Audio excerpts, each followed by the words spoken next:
like you. Tonight, the Family Folklore players will perform a brand new piece which is sure to entertain and inspire.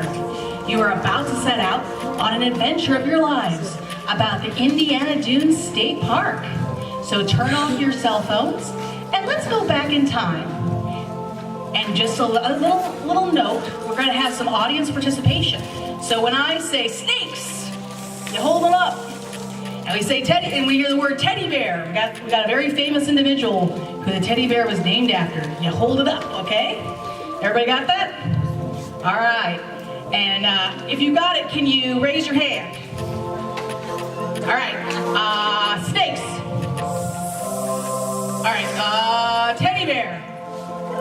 Good job. Listen, you guys are listening. All right. So let's go back in time and enjoy Hero's Quest. The Indiana Dunes State Park. Act 1, setting, time, 2016, place, Indiana Dunes State Park. Annie, Margie, and Auntie Granville, millennial grandchildren of the Granvilles from the first 2 episodes, have a research project due about the history of the Indiana Dunes State Park. This will prove to be a transformative experience that they will never forget. We will see the impact nature can have on humanity. The teens enter the Nature Center Library. They are perplexed by the appearance of a park ranger dressed in a lab coat, twirling the buttons of a strange-looking machine. The machine is jumping, leaping, and twitching, and the lights are flashing in a hectic manner. Here, all sense of normalcy comes to an end. Welcome to my laboratory. Come test out my time machine with me. My job is to track changes in the Duneland environment. Its unique biodiversity, how it is a meeting point of 4 ecosystems. And it is in the path of migratory birds from every direction. You mean you need guinea pigs and lab rats? Just kidding. Actually, we already know about the beach because we live in Miller and spend lots of time at the lake. Wait, do you mean we can go back and forth through time and not move an inch? Oh no, that sounds quite fun. That sounds like how we Google. Hey, I can't even get one bar on the phone. Google? What do you mean, bar? And where's the cord? Oh, well, anyway, let's see if anyone lived here when Indiana became a state. Hey, my cell phone doesn't work either. Well, Mom says to limit our screen time. I know the woodland Native Americans lived here to begin with. We learned that in school. They hunted and fished. What year is this? I thought I landed back where I started in 1956. If only I had more gigawatts. Gigawatts? Like Back to the Future? It's 2016! We're called millennials, born near the year 2000. We play on computers instead of rattles. Computers? Really? Our computer is the size of a house. Well, we're going back somewhere where there are no phones, kids. Let's go back to the year 1860.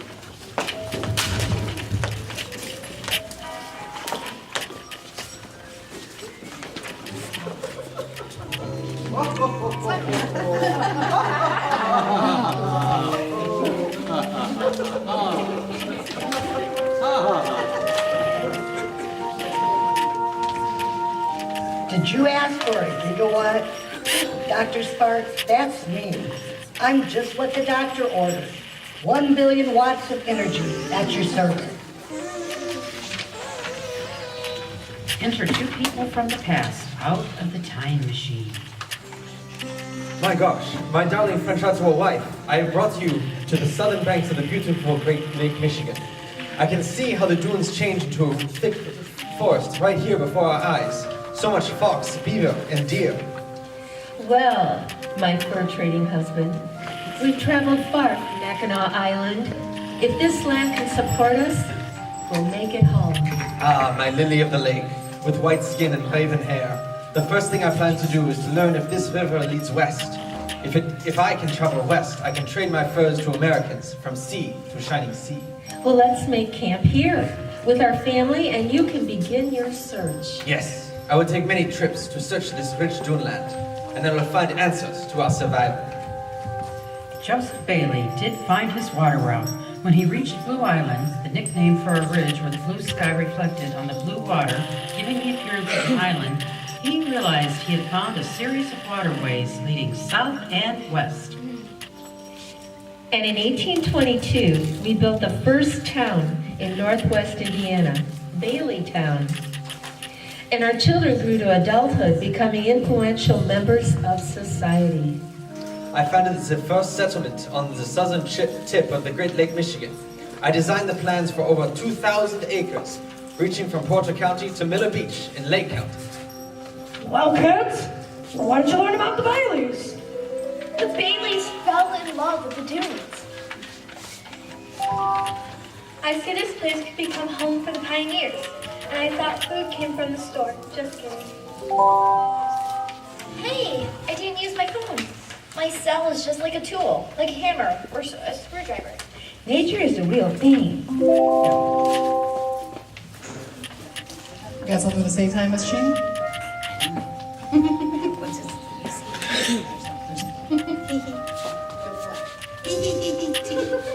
All right. My son, come on up. Our little spunky assistant. All right. You can imagine that there was a time. Can you imagine that there was a time when people didn't want to drain the swamps, but rather hunt in them? You know what I like to do when I feel surrounded by crawdads in a deep swamp? I like to go out and enjoy community projects like this. Ever wonder how these activities get funded? Well, it's from swell organizations like the Miller Community Fund, whose mission is to positively influence the quality of life at Miller and the 46403 zip code through granting financial support to projects like this, and also through South Shore Arts, which champions the artistic identity of the South Shore, making art accessible and, more importantly, essential.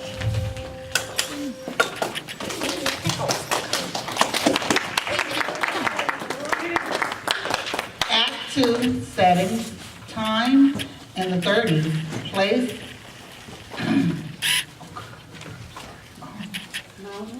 Mount Everest, I'm so sorry. It's okay. Sorry. Mount Rushmore, South Dakota. Let's see where the time machine will take us this time, kids. Mount Rushmore! It really tickles.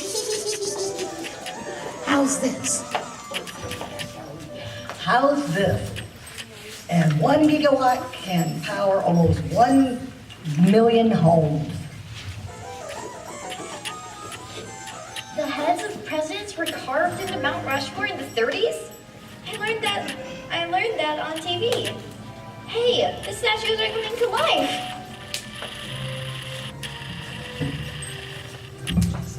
I see Abe Lincoln in the top hat. He has something to say. This land, the earth is given to man for his home, should never be the possession of any man or corporation, any more than the air or water. Laws change, people die, the land remains. Is that Theodore Roosevelt in a safari hat?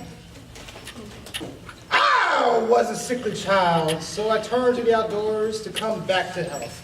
You know, fresh air and exercise. I loved the thrill of the hunt. Until one day, well, I could have shot a small, starving female bear. I looked at it with my heart and couldn't raise my gun. I am so proud of Ulysses S. Grant for creating the first 2 national parks, Yellowstone and Mackinac Island. President Grant was prone to great sadness and found nature's very healing for a sad spirit. That's why he wanted to protect nature for future generations. I was very influenced by John Muir, the nature philosopher. He taught me to appreciate the lives of animals and the beauty of nature. After that, I no longer hunted and became a defender of wildlife habitats. creating 5 national parks. I heard your nephew, FDR, was amazing in the Great Depression era, involved improving the national parks. Yes, Franklin D. Roosevelt created the CCC, the Civilian Conservation Corps, providing jobs to out-of-work Americans so bridges, roads, cabins could be built. They also planted trees at this park to keep the branch from washing away. Well, kids, what did you learn from this stop? I didn't know nature needed to be taken care of. Maybe the CCC built the bridge at Marquette Park Lagoon. It's at the mouth of the Calumet River. I want to explore every inch of our park. I'll bet the CCC planted the cottonwood trees at Miller Beach to keep the sand from washing away there too. I'm gonna go on to the beach and look for a sandbar. And also we learned about teddy bears. Woo!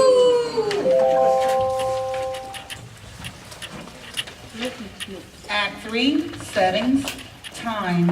In the early 1900s, place on the Dunes Trail.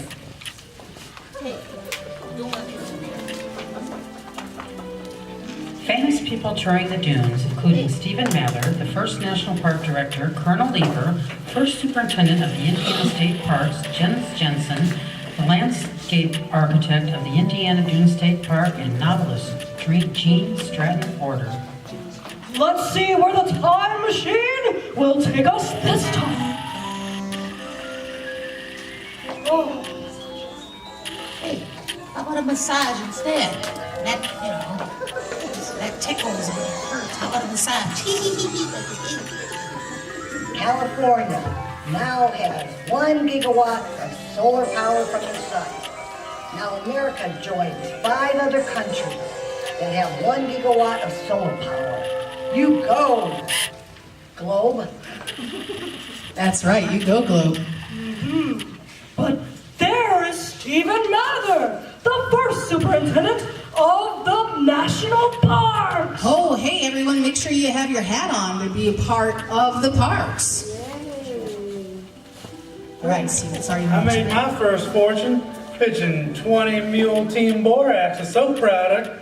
But now that I opened my own generic company selling 21 mule team borax, I'm rich beyond belief. So finally I can devote my time and money to a project for humanity. I will improve our national parks. Thanks to John Muir for helping me to understand that we must work to preserve our natural wonders. To ensure that our park systems improve, I will buy land and give it to the country for more parks and pay for the park rangers out of my own pocket. Thanks also go to you, Colonel Lieber, for your participation in the park movement in Indiana and the country. Indiana is a showplace to other states for its beautiful parks. We held our first National Park Convention in Indiana at Turkey Run.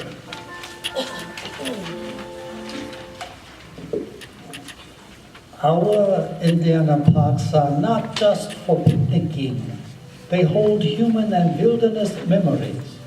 They restore health and they tell tales to a listening ear.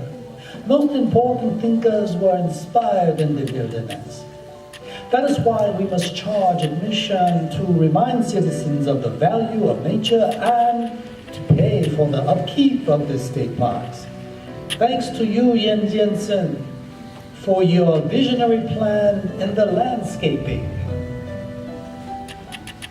I will enjoy planting the park grounds in prairie style with native plants. In my first garden, I used ornamental plants, which was a disaster. All the plants died. From that day on, I became a prairie-style landscape architect. You know, like Frank Lloyd Wright, who was a prairie-style architect. Did you know that the Prairie Club was also dedicated to the dunes?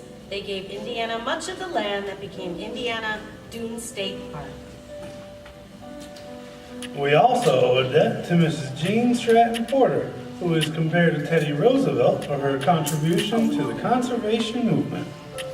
I wrote over 25 novels and wildlife photography books that became popular worldwide because I wanted to bring people back to nature for inspiration and survival.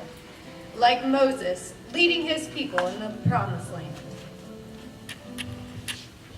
All right, everyone, time to take you back to 2016. Now, do you kids, millennials, treasure this land called the Indiana Jones State Park, Indiana's best kept secret? Come aboard and all, one and all, for the ride of your life. Woo! The DeLorean time machine and Back to the Future took 1.21 gigawatts to power the world. Wow, we're back in the future, 2016. Those communities. We can still enjoy our park's beauty to see, hear, and touch. I can learn so much after dance. Plus, I can take pictures and email them to my friends. We're in the best of both worlds, nature and technology. And I want to keep a journal about our journey. Maybe I would like to do what you do, Dr. Sparks, when I grow up. As John Muir said, just think that every man or beast has the starry sky for a roof, and we live in a house of one room, the world. And we are sailing through the universe without leaving a track. Our park offers hope and optimism to each generation of Americans. Snakes. Okay, so this concludes our first act of the play. They're going to have a 5-minute intermission, and then our puppeteers will come out. All right? Please use the restroom, and we have treats.